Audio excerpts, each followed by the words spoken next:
ఇప్పుడు బయట ఎక్కువగా ఆచరణలో లేదండి. కానీ ఇప్పుడు ఒక కొత్త విషయాన్ని మీ అందరికీ చెప్పబోతున్నాను. గణపః తర్పణ ప్రియ అన్నారు. అలా ఎందుకంటే విష్ణువు అలంకార ప్రియుడు, శివుడు అభిషేక ప్రియుడు, అమ్మవారు అర్చన ప్రీతి కలది. ఎందుకంటే మనం అందరం కుంకుమార్చన చేస్తూ ఉంటాం, అందుకనే స్త్రీలందరూ కూడా.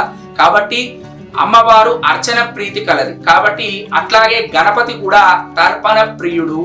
అంటే గణపతికి చతురావృత్తి తర్పణం అనేటువంటిది ఒక శాస్త్ర విధానంలో ఉందండి. ఇది ఒకవేళ మంత్రోపాసన ఉన్నటువంటి వారు దానికి తగ్గట్టుగా, ఒకవేళ మాకు ఏ మంత్రోపాసన లేదు అన్నటువంటి వారు కూడా ఒక విధానం ఉంది. మంత్రోపాసన ఉన్నటువంటి వారేమో ఏదైతే మంత్రోపాసన వారికి ఉందో ఆ మంత్రోపాసన చెబుతూ గరిక ఇట్లా చేతిలో పట్టుకొని కింద విఘ్నేశ్వరుడి యొక్క ప్రతిమనో బొమ్మనో ఏదో ఒకటి పెట్టుకొని ఈ తర్పణ విడిచినటువంటి నీళ్ళన్నీ కూడా ఆయన పాదాల మీద పడేటట్టుగా దాన్ని తర్పణ చేయాలి. ఒకవేళ మంత్రోపాసన లేని వారేమో అష్టోత్తర శతనామావళి తీసుకొని విఘ్నేశ్వరుడిది ఒక్కొక్క నామం చెబుతూ 4 సార్లు నీళ్ళని ఇట్లా గరిక చేతికి పట్టుకొని 4 సార్లు ఆ స్వామి మీద పడేటట్టుగా మనం విడిచిపెట్టాలి.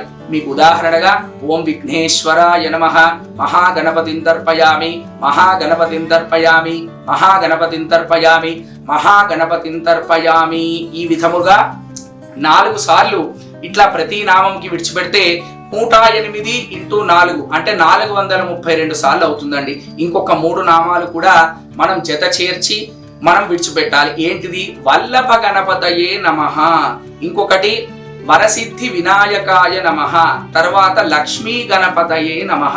ఈ 3 నామాలు మళ్ళీ చేర్చి మళ్ళీ వాటికి కూడా ప్రతి నామంకి 4 సార్లు విడిచిపెడితే 432 + 12 మనకి 444 సార్లు అవుతుంది. దీన్నే చతురావృత్తి అంటారు. ఈ తర్పణము 9 రోజులు చేసినా సరే, లేదా కేవలం ఆ వినాయక చవితి ఒక్క రోజన్నా పూజా కార్యక్రమం అయిపోయిన తర్వాత ఈ తర్పణాదులు విడిచిపెట్టినా సరే,